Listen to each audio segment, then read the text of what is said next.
Now, this is a little video for you when you're making a wind chime. You don't have to follow this if you don't wish. I just thought I'll give you a little bit of background on what you can use and the purpose of what it's for. So, when you make a wind chime, you can make it out of virtually anything. So you could make it out of wire hanging up, doesn't matter. Now, I make them out of, you can make them out of different types of wood, because as it said on the slide, different wood has different meanings. So I thought, well, I'll clarify that so you can see what on earth's going on. So everything that I use in the wind chime, to me, has a purpose. Okay, so you can choose to ignore it if you wish. It doesn't matter, but if you're interested, this is how it works.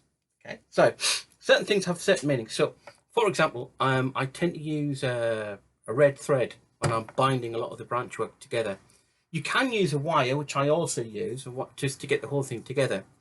But you have to understand, red thread is spiritually the strongest color. So they in like spirit world, etc. That thread spiritually stronger than steel. Okay, binds things together. All right.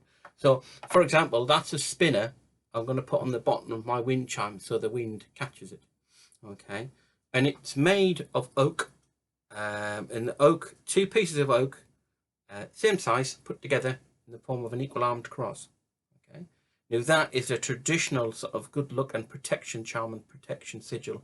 And by also binding it with a red thread, you make it even stronger. So it kind of helps the whole process along. So you could use, it doesn't matter, you use sellotape if you like, but the intent for how you work is, so by using like a red thread or a red wool to bind it, or if you decorate it, you can attach things with that color. It makes it more potent. Okay, right. So what I'm going to be using right now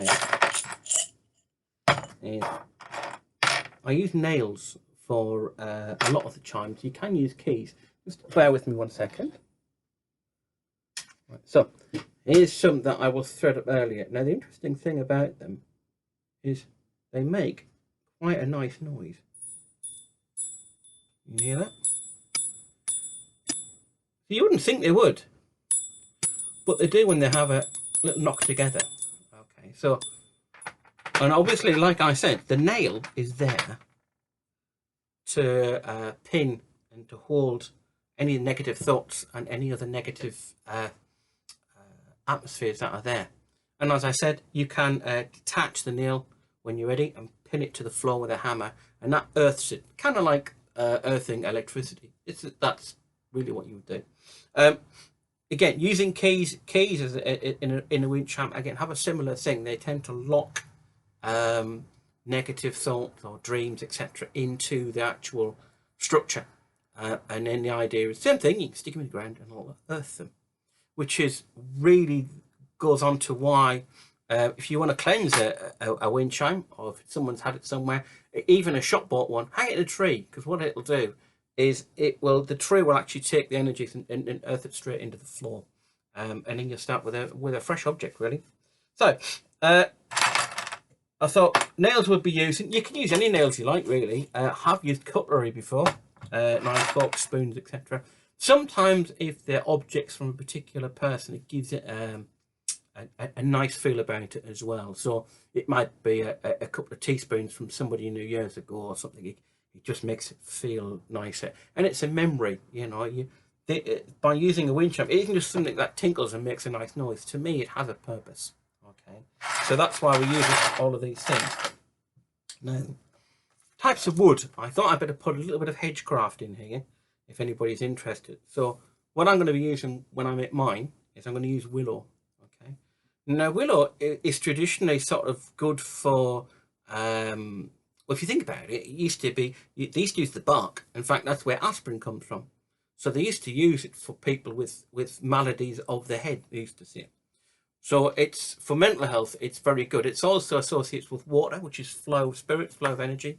And it's really good just for that kind of mental health, just that kind of chill out sort of vibe, and that's really how that would work. So that's a great one for a bedroom, or if you want a kind of relaxing workspace. So that kind of wind chime can protect that workspace, no problem at all. Okay. Now, other bits of wood that I would consider, all right, on a larger scale, I do use, and the last one I used was hawthorn. Now, hawthorn, if you use that as a form of a wind chime, be careful because there's some horrendous thorns on it. Okay, but the thorns are useful because they work in the form of like a dream catcher. So if you make one out of the hawthorn, the spines catch all of the bad vibes and the bad energy. It's a very good protection, overall protection kind of wind chime. So for a whole house, you could have one hanging near the house. If you don't want to have the wind chime stuff, just make the actual globes themselves like I make the other ones and just hang them somewhere out the way. The trick is you can't leave them up there on a long-term basis. Every year, essentially, you burn them. Okay, just because it attracts and collects all the nasty stuff and it just holds it. And that's what hawthorn does. It holds it back. If you think what a hedge does, it holds back things and it keeps things in. And that's what it kind of does. Okay, you would obviously take all the berries and bits and bobs. It just happens to have a few nice berries on it. I just thought I'd show you. So hawthorn is a traditional kind of, if you think about it, it's an old English kind of dream catcher, sort of before there was such a thing. Okay, you probably find it wouldn't be unknown to see things made out of hawthorn from the Celtic tradition and Northern tradition because of the nature of what hawthorn is. Okay, it is related to and has always got connotations with supernatural. Okay, right, so this is a piece of oak. You can try and make stuff, but it tends to break before it bends, which is kind of symbolic of an oak. You can use it to make little charms, and you can actually use it to make little crosses and little things to hang in it, or to brace up in your wind chime. But to actually make the loop of it, you'll find out very, very difficult. But you can use oak, and that works quite well. One other one. This is hazel. The leaves are starting to come off it. Again, hazel's quite pliable. I use hazel for workspaces for creativity, teachers. I think a hazel would have been used for that. It's used for hazel's used in dowsing when they're trying to find stuff with little bits of wood. They use hazel, so it's very good for knowledge, what unknown, for finding things out. So for a wind chime in a workspace where we work now, spot on, works really, really well for that. So again, finally, if you can find some long bits of hazel rod, they can be made into the little circles or whichever shape you want, really, and that works. Just an interesting one as well, and probably no druid in the right mind would use this. However, again, it's to look at the intent of what the object is. I have a privet hedge around my property, and privet has a similar property to hawthorn, though not as extreme, because it's a hedging plant. It's there to protect and to shelter. So obviously, you could even make the loops out of bits of privet that you cut off, because that again will help protect and shelter the actual area that you work in. So you might think that all of this is claptrap for all what you want, and it might mean something to you. That's entirely your option.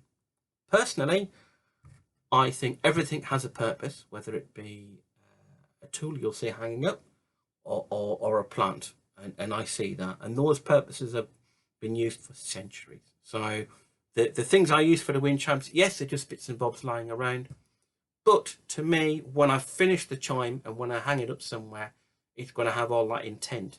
So part of the reason I make the wind chime is it's good for my kind of mental health. It focuses all of the things that you have, and you can pour yourself into that. And then when you give it to somebody, or when you put it somewhere, it also provides that kind of positivity, that kind of focus as well. Okay, so I just thought I'd give you a little bit of insight into it. Do look at the other video with regards to how I actually make the chime itself, and hang it somewhere and enjoy it. I just thank you very much. Okay, bye bye.